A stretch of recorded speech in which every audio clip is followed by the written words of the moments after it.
Welcome to Healing Your Families. We're starting a theme on commitment. And I want you to take a few minutes and think about your family. It could be your family of origin, the family you grew up in, or the family you created as an adult. What do they mean to you? What is your feeling towards those people? I want you to reflect on that and think of your commitment to them. What commitment do you feel you owe your family? And we also need to ask the question, as we're going to be speaking generally about all families, have families been outdated? There are some who argue that they are outdated. In the 15 years I spent as a public school teacher, I heard that argument in the faculty room. That suggestion that the family has failed and now schools need to step in and take over for parents, schools and government agencies. Family isn't working, so we need to replace them with more programs. And certainly there are a lot of challenges with families, some that have been in place for decades and some that challenges that are more recent. So in the publication Evidence-Based Living, published by Cornell University, it was determined that the best thing for kids, and that needs to be our focus, we need to focus on what is in the best interest of our children. Our children are our future, and obviously we need to care and protect their best interest. So this discussion on families really needs to begin with children. In their publication, they announced that the best thing for kids is a supportive environment. And they made this statement based on a policy statement issued by the American Academy of Pediatrics. And this is referring to major lasting problems that our families experience, have experienced, and still experience, such as verbal abuse in the home, a chronic lack of affection for children, physical threats to family members, addiction problems. These problems do happen. And we have more recent challenges of an uncertain future, a pandemic, national shutdowns, people being breadwinners, being laid off of work. So how do we deal with these problems, these challenges, and protect the best interest of our most valuable resource, our children? In the past, child welfare services, and we have them in the United States, and I'm sure other nations do as well. And they did not hesitate to remove a child from a home when they felt that child was not safe, and that really seemed to be the best thing to do. However, they have since determined that removing a child from their family of origin can be even more disruptive, and definitely more disruptive than leaving them there and providing services to support the parents. You know, not all parents were taught how to parent. We tend to parent the way our parents did, and if we were raised by effective, emotionally intelligent parents, we're doing okay. But not all of us had that benefit, and some need time to learn those skills. Maybe they need time to overcome an addiction problem or some other mental health issue. And in the article, The Child Welfare Placement Continuum, What's Best for Children, the statement was made that ideally a child at risk of abuse or neglect can remain with his or her birth family and receive in-home services designed to strengthen and support the family, as long as there are no safety concerns and the family is willing to participate in the services. And this, end of quote, and this is what is best for children. The Family First Prevention Services Act of 2018 established a continuum of what is best, the best care, the best setting for nurturing, raising a child. And ideally, it's the birth family. That is the place where they deem to be most effective for raising successful children. If that's not possible, the next best is kinship care, when the child can be placed with an extended family member, grandparents, uncles, aunts, cousins. And if that's not available, the next best level is foster care. And the last resort is group or congregate care, such as a residential treatment facility. But their conclusion is that a child should be placed in the least restrictive, most family-like environment available. And the services they can provide to support the parents could be therapy, parent education, drug abuse treatment, rehabilitation. This can be done so the child can stay in the environment they're most familiar with the people they know and love the most, stay where they feel more secure as they strengthen the parents and the rest of the family to provide that nurturing and care.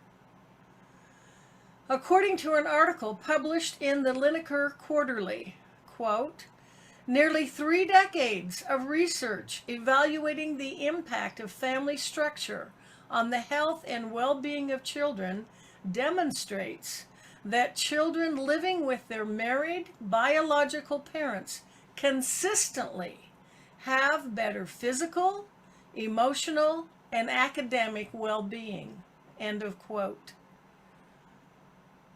So we need families now more than ever before. There really isn't an adequate substitute. Now, families have their challenges. We have many single parents, and this is most challenging for them because they're pulling double duty. They're providing the income for the family and also the nurturing. They're providing everything. Well, more than 100 years ago, a widow was raising her 4 children near Seattle. And Seattle's in the state of Washington in the United States. She went through many sacrifices and struggles to provide for her 4 children. And this deeply affected her oldest son, Jim. And he dedicated his life to creating an enduring legacy of service to children and families in America. In 1907, while he was still living at home, he started a delivery service to help provide income for his mother and his siblings. That delivery service later became UPS. Then in 1948, Jim and his siblings established the Annie E. Casey Foundation in honor of their mother. They started by supporting a camp for disadvantaged youths near their home in Seattle. Well, Jim passed away in 1983, but this legacy continues. This foundation is still growing and providing services.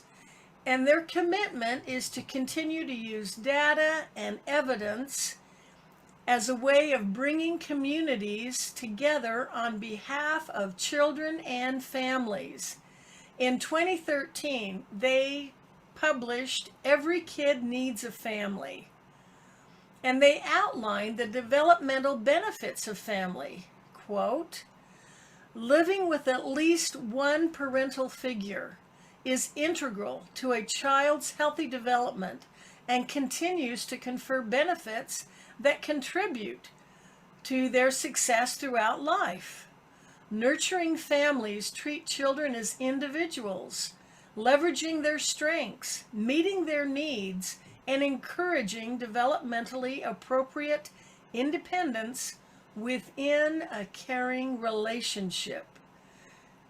End of quote. And they went on to elaborate how this is true at every stage of development. For example, an infant's brain develops through positively reinforcing interactions with a consistent caregiver. They need that consistency, bonding with that individual, usually mother, father, who is providing that positive interaction. When young children are treated as individuals, they develop self-esteem and they learn to form relationships and regulate their behavior. Adolescents learn independence within healthy boundaries while using their parents as a moral compass. Young adults draw on their family experiences and relationships to support them to become self-reliant and to learn how to raise their children. Well, this report was mainly concerned about the number of group placements, the number of times children are taken out of their birth family, and questioning, are we making the right decisions here? So they found, not surprisingly, that the percentage varied from state to state, anywhere from 5 to 35% of children being taken out of their family of origin. They gave the national averages for the United States, that 84% of children were raised in what they called a family placement. Now, this wasn't just being raised by their birth family, but it also included children in relative foster care or non-relative foster care, trial home visits, and pre-adoptive homes. So any environment where they were living in a family setting. 14% were placed in what they termed non-family placement.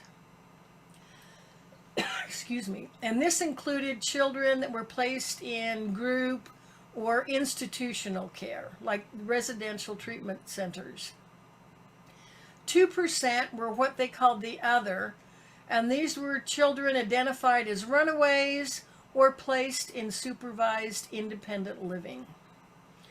Now, I spent about 8.5 years of my teaching career at a residential treatment facility for at-risk youth. The students were ages 12 to 18. And they were there because for whatever reason, they were not able to cope with being in a traditional school. They just couldn't manage that. There were problems at home. In many cases, there were mental health issues. Like many suffered from neurodiverse challenges, and they had trouble regulating their emotions. Well, we were trained to create the most family-like setting that we could. We were told that as staff, we were to be the parents of the family. We were to provide the nurturing, the love, the support, the guidance, the structure. So rather than the typical classroom setting where a teacher might use intimidation to keep the students orderly, we were taught to get to know each student, learn what they cared about, what they were interested in, what their dreams were, and to earn their trust, develop a rapport, and gain their cooperation. And since the students lived there, we were encouraged to visit them outside of school when they were in their home territory. And they were supervised around the clock. So in addition to teachers, they had residential staff who taught them how to take care of their personal hygiene, their laundry. So when they first arrived, an extensive assessment was done. Their needs were identified, goals were set. What did they need to learn and do to be able to survive in a traditional school, return to a happy home life? And since we knew and accepted that if a student was sent home to the same environment they came from, we would see a return to old patterns. Family therapy was provided, and new skills were taught to change behavior patterns. So, this is what it looked like. New students would arrive in my class who were very angry and belligerent and somewhat defiant. And as I made the effort to get to know them, to learn to care about them, they began to soften. And of course, the whole staff was doing this. Everyone was helping them to feel safe, helping them to work on their goals. And they would mellow, and they would even become respectful. And just about the time they were a joy to have in class, it was time for them to go home because, of course, we had completed our task. That was our mission, to fill in that first aid service, to help that student, to strengthen those parents so that the family could be reunited. It was a beautiful process to be part of. I really loved and grew in that teaching assignment. So we know that we need families. They provide those basic human needs. Think of Maslow's hierarchy of needs. A home is an ideal place to provide them with not only food and shelter, but a sense of belonging. And it's the best place to care for children, the elderly, and those with disabilities. So, and now with our technology, we can connect around the world. We can support families globally. And there are families in war-torn areas that need food and shelter, just a safe place for their children to grow. There is a global need that we can be part of. I want you to imagine for a few minutes living in a community where the parents got the support they needed, that every child could be raised by emotionally intelligent parents, parents who were aware of their emotions, knew how to manage them, could recognize emotions in others and respond appropriately. And because the adults received that level of support, they were able to raise all children. All children were raised being taught to believe in themselves, to trust their capabilities, to set and reach lofty goals, to have integrity. And they were taught compassion and had a desire to give back and serve others. What would it be like to live in a community like that? How many of society's problems would be solved? Well, I believe it's possible. I believe we can support each other and reach out to others. And that's why the theme this month is on commitment. Commitment to our families, commitment to the concept of families, commitment to the rest of the human race, all peoples, all cultures, all countries. So this is the first. We'll have some fascinating guest speakers this month. We'll be talking about things such as your commitment to the other parent, whether you're married or divorced, together or separate, what commitment for the sake of your children do you have with that other parent? Understanding your legal responsibilities. How can you provide legal protection? Money. How do you manage money?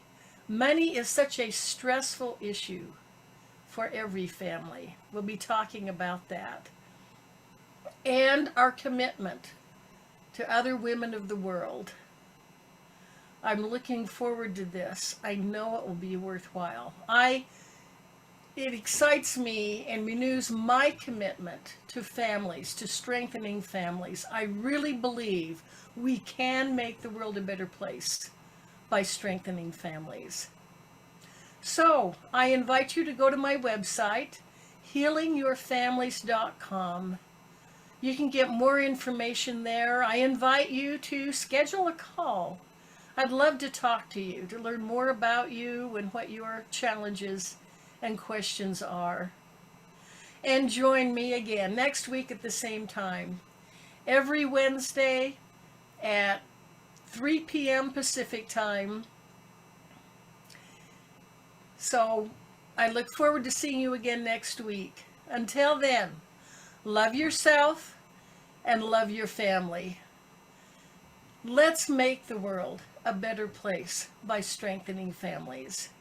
This is Emmylou Penrod at healingyourfamilies.com.